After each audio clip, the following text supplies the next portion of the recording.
kita ikut ulama aja. Nah, ulama ini kan ada yang bicaranya seperti ini, ada yang sebaliknya gitu. Gimana nih Ustaz? Jadi ulama yang mana gitu? Ulama yang mana? Ulama yang berijtima. Yang berijtima. Sekarang ulama dari pihak A, dia berijtima tidak? Hanya 3 orang, belum ijtima. Nah, Ulama B, ini hanya satu kelompok saja, itu belum berijtima. syaratnya ijtima itu gimana? Semua kelompok ada. Semua kelompok ada dengan jumlah seperti sholat berjamaah 40 orang. Terima kasih sudah nonton video ini. Bagi yang belum subscribe, yuk sama-sama diklik tombol subscribe dan jangan lupa nyalain loncengnya. Gratis. Bismillahirrahmanirrahim. Assalamualaikum warahmatullahi wabarakatuh. Alhamdulillahirrahmanirrahim. Hari ini saya dapat kesempatan langka nih, bisa ketemu dengan Ustadz Dudi Mutakin di rumahnya. Assalamualaikum Ustadz. Assalamualaikum warahmatullahi wabarakatuh. Atur nuhun sudah bisa diterima di rumah. Bukan rumahnya, rumah milik Allah. Oh, rumah Allah yang dititipkan. Betul. Sehat-sehat Ustaz. Alhamdulillah.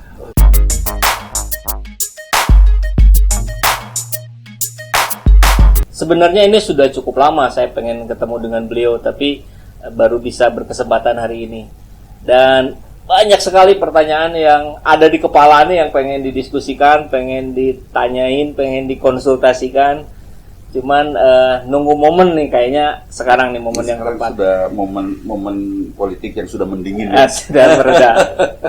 Betul. Tapi menyisakan PR nih, Ustaz. Nah, ini PR-nya ini, betul. Nah, PR-nya. Kan giroh teman-teman di seluruh Indonesia nih, bahkan juga di teman-teman yang ada di Malaysia, di Brunei, di Amerika yang suka nonton video ini, banyak yang nanya-nanya juga Ustaz di kolom komentar. Jadi gimana nih sekarang kita harus ngapain nih gitu. Betul, ada pemikiran. Semua orang katanya nunggu apa? Ada yang nunggu komando, ada yang nunggu macam-macam. Tapi yang jelas ada hal yang sekarang sedang oleh Allah dipertontonkan kepada kita. Masa sih?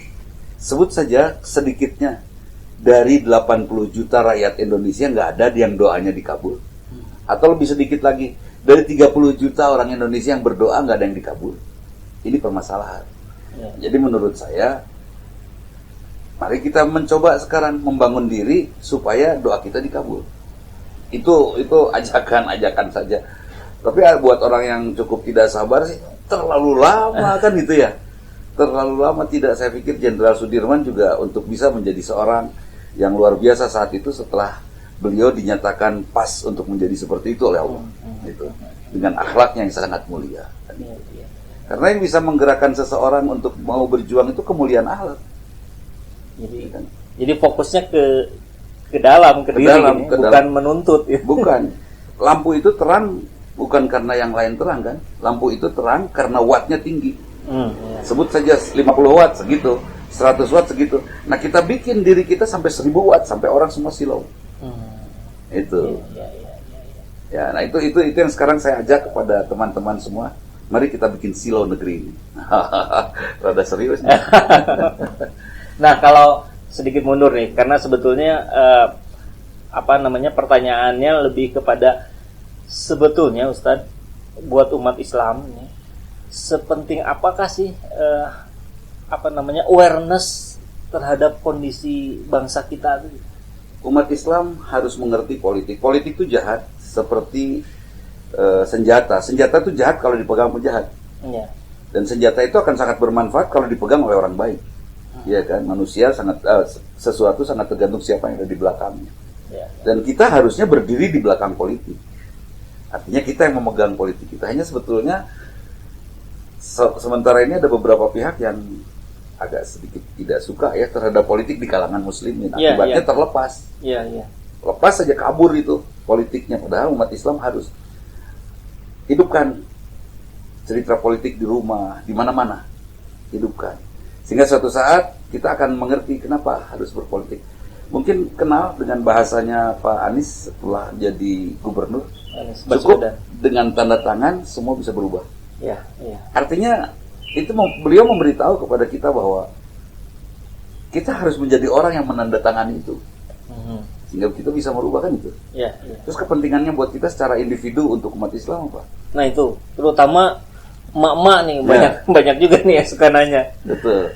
Kepentingannya buat saya, kalau saya secara pribadi, saya melihat cucu saya harus soleh dan harus tentram tahajud. Ya.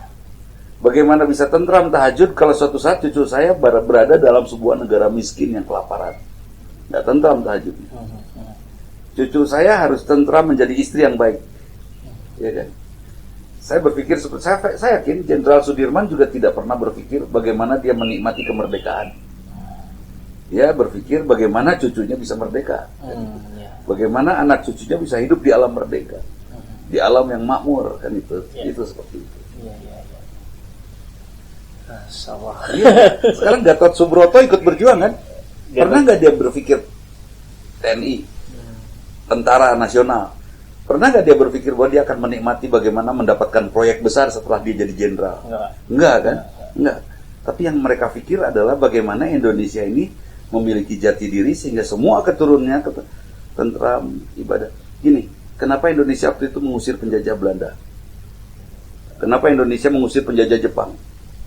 Sederhana, karena para ulama, para santri, para kiai yang pulang haji waktu itu, kami ingin ibadah kami tidak terganggu. Itu yang kami harap. Jadi bukan saja pengen ini negara saya loh, bukan. Tapi tolong jangan ganggu ibadah kami. Sekarang ibadah terganggu nggak? Baru Ustadz Abdul Somad bicara sedikit salah, dipermasalahkan. Meskipun itu belum tentu salah. Ya. Kemudian baru orang bicara tentang, sampai saya bicara begini, suatu saat di sebuah tempat bicara tentang sedikit agak nyerempet-nyerempet ibadah politik.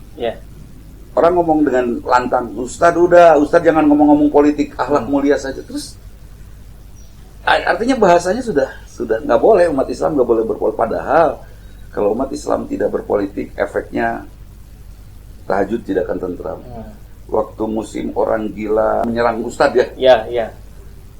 Tanya semua Ustadz, khususnya di kota Bandung, tentram nggak tahajud? Enggak. Mereka mesti ngelihat jendela dulu, takut ada siapa, ada apa kan. Nah seperti itu. Jadi ibu-ibu harus gimana? Ibu-ibu harus gimana? Terus doakan. Lebih baik kita bersandar kepada fatwa para ulama. Bersandarnya ke sana. Dan para ulama sekarang sedang berusaha menjaga ibadahnya umat. Dan ibadahnya umat tidak boleh diganggu oleh imperialisme manapun, termasuk imperialisme lokal. Seperti itu. Dengar yang barusan nih, kira-kira kan kalau ke dalam bayangan saya, ini jamaahnya Ustadz Dudi ini kan beragam juga dari berbagai aliran mungkin. Aliran, berbagai pihak dan keberpihakan beda-beda. Nah itu. Nah ketika ada kalimat-kalimat misalkan, kita ikut ulama aja. Nah ulama ini kan ada yang bicaranya seperti ini, ada yang sebaliknya. Gitu. Gimana nih Ustadz? Ulama yang mana? Gitu. Ulama yang mana? Ulama yang berijtima. Sekarang ulama dari pihak A, dia berijtima tidak? Hanya 3 orang, belum ijtima. Ulama B, ini hanya satu kelompok saja sebelum berijtima. Syaratnya ijtima itu gimana? Semua kelompok ada. Semua kelompok ada dengan jumlah seperti sholat berjamaah 40 orang. Itu sudah ijtima. Dan ijtima ulama tidak mungkin dusta. Kalau kumpulan ulama kecil, sebut saja ulamanya besar-besar nih, ulama-ulama hebat, tapi hanya 3 orang, 4 orang, masih ada kepentingan yang bisa disusupkan ke dalam. Tapi kalau sudah mutawatir, sudah masyhur, sudah banyak jumlahnya, maka dalam jumlah yang banyak akan cukup sulit dusta masuk ke dalamnya. Nah, kalau ijtima ulama ini kan familiar di Indonesia ini kemarin lah, ijtima ulama pertama. Kalau sebelumnya gimana, Kristen? Ada nggak? Sebelumnya ulama sudah berijtima, tapi terpecah. Atau di MUI gitu atau gimana? Terpecah oleh iklim politik. Ya kan, terpecah. Ada ulama yang berkepentingan akhirnya kan. Nah setelah semua kita diam, sampai akhirnya kita mengambil sebuah langkah. Ya sepertinya seperti itu. Setelah diam, terseleksi mana A, mana B, mana C, mana di pihak mana, akhirnya yang semua diam itu akhirnya berkumpul.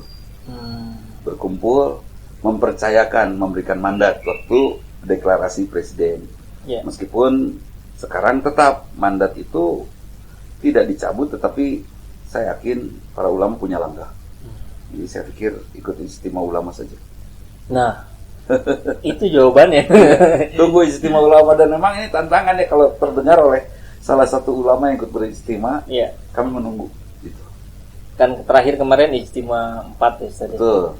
Nah, persoalan bangsa ini setelah pasca Ijtima 4 ini kan ada lagi Betul. yang harus disikapi. Dan sepertinya juga Ijtima 4 membuahkan hasil-hasil ya, poin-poin yang disarankan. Iya.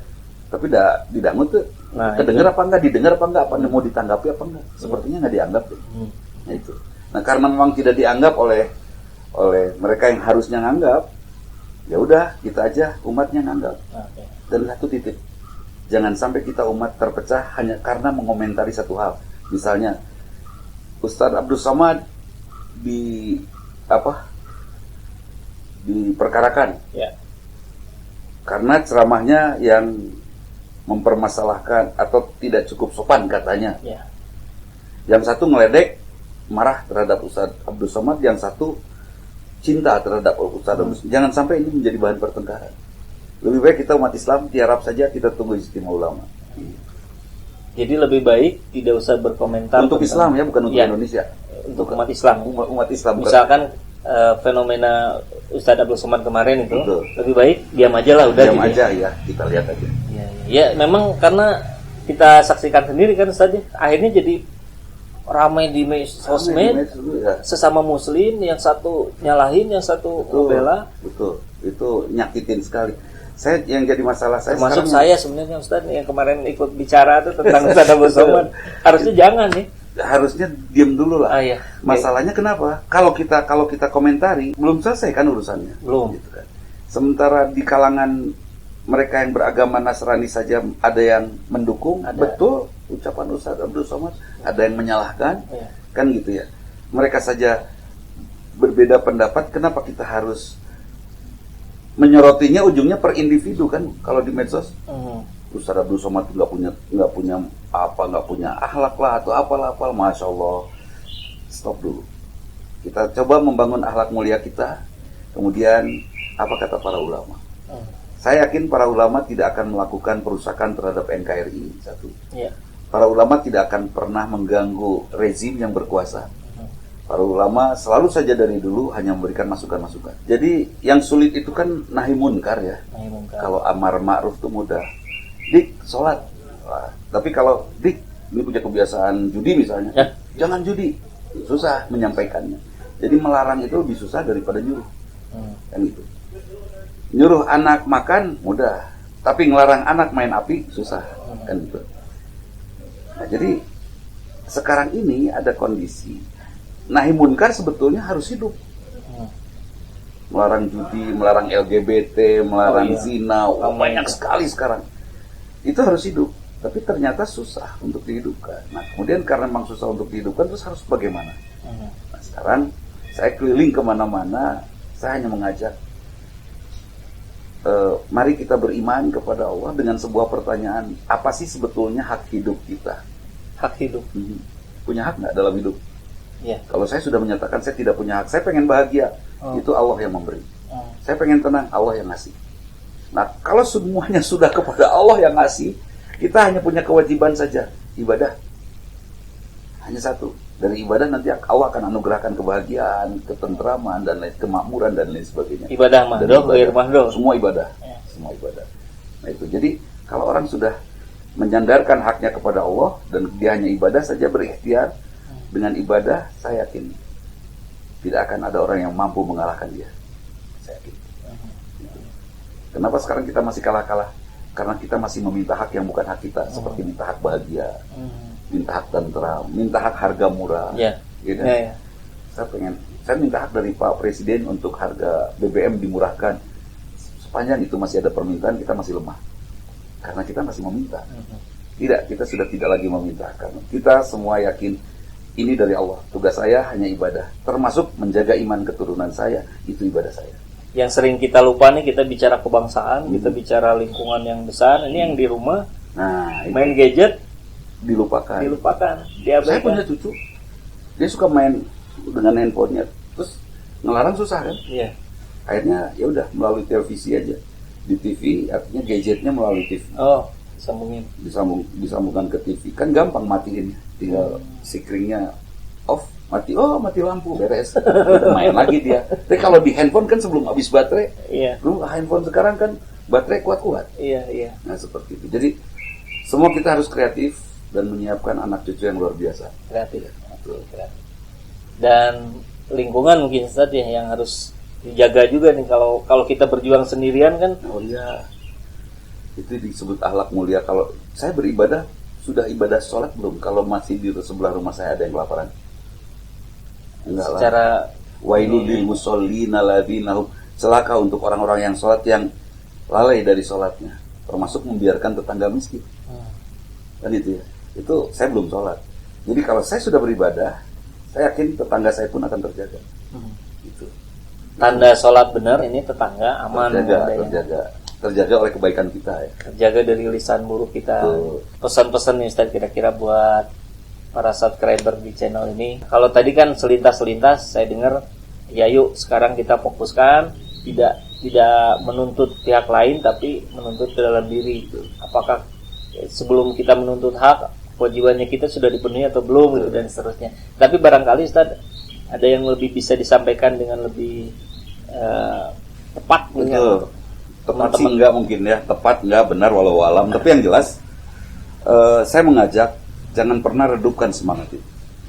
Kalau kemarin kita pernah membela sesuatu untuk kita perjuangkan agar menang, kemudian kita merasa yang kita bela itu agak berbelok dari hati kita, jangan kita pernah berpikir bahwa apa yang kita lakukan semua sia-sia. Semua mendapatkan nilai di sisi Allah, karena pada saat itu kita membela sesuatu atas nama Allah. Saya yakin Allah akan menghargai kita. Kemudian jaga itu, jangan sampai berubah. Nah, kemudian bagaimana menjaganya? Berdoalah, ya Allah, kabulkan satu saja doa dari hambamu yang ada di Indonesia ini.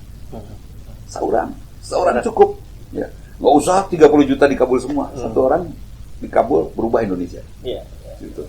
Jadi siapa yang kira-kira permohonannya yang akan diijabah seperti itu? Kita yang di dalam hati kita masih ada nilai juang. Kalau saya udah malas-malas sambil ngelamun, ya Allah, mungkin akan dibiarkan, malaikat juga nggak akan nyatet ya. Misalnya gini, saya pengen rezeki, ya Allah beri saya rezeki, tapi saya malas-malasan. Kira-kira dikasih nggak? Enggak lah. Jadi sudah berjuang dan saya nggak dapat tapi saya berdoa. Dijawab nggak? Insya Allah akan didengar meskipun tidak langsung dikabulkan seperti itu. Nah, terus kan perjuangan paling tidak tetap membuat iklim hati kita memiliki harapan agar Indonesia menjadi lebih baik. Nah, ketika kita masih punya itu, insya Allah doa kita dijawab. Kalau saya sih berdoa sama mungkin ya dengan mereka, dan ini tidak akan saya sampaikan. Hanya doa yang berikutnya adalah, ya Allah kabulkan doa seorang saja dari hambamu dari sekian juta warga Indonesia yang saat ini berdoa. Amin. Jadi kalau kembali ke giroh tadi, giroh yang kemarin itu sempat tumbuh bersama-sama berjamaah, ini jangan sampai luntur. Jangan. Karena kemarin itu alat ukur sebesar apa sih kekuatan umat Islam, sebesar apa sih suara umat Islam ya, kalau kita ada muslim. Kalau Indonesia, siapa sih yang masih memiliki patriotisme? Sekian persen. Saya kira bahasan kita tidak lama tapi sudah langsung menusuk tajam. Mudah-mudahan perlu ada yang diedit nggak nanti Ustaz? Perlu lah. Perlu ya. perlu ada dibuang. Oke. Baik, sekian ngobrol kita hari ini, dan mudah-mudahan saya dikasih waktu lagi Ustaz besok, lusa, minggu depan gitu buat, karena biasanya kalau udah begini nanti tayang di YouTube, kemudian ada komentar-komentar nanya-nanya, nah pertanyaan ini kan harus dijawab. Sekarang yang lagi viral ini yang sedang ramai ini poligami. Kenapa poligami? Poligami salah satu cara untuk menghilangkan krisis ekonomi secara nasional. Ayo, kaget tuh. Ini untuk tema berikutnya kan. Oke. Saya ditanya, apa sih yang membuat Indonesia bebas dari kemiskinan? Setiap laki-laki beristri 4, nggak ada yang miskin. Kalau laki-laki beristri 1 banyak yang miskin. Kalau beristri 4 nggak ada yang miskin. Terus laki-laki beristri 4 nggak ada yang stroke. Nggak ada yang stroke. Nggak ada yang sejarah. Kalau laki-laki yang beristri 1 pengen 4 nggak bisa, baru stroke. Itu saja penutup lah. Ya, pasti penasaran, ada yang seneng denger ya closing statement yang barusan, ada yang nggak seneng kayaknya. Betul. Tapi nggak senengnya jadi penasaran, pengen tahu bagaimana nanti penjelasan dari Sadudi. Baik, sekian. Assalamualaikum warahmatullahi wabarakatuh.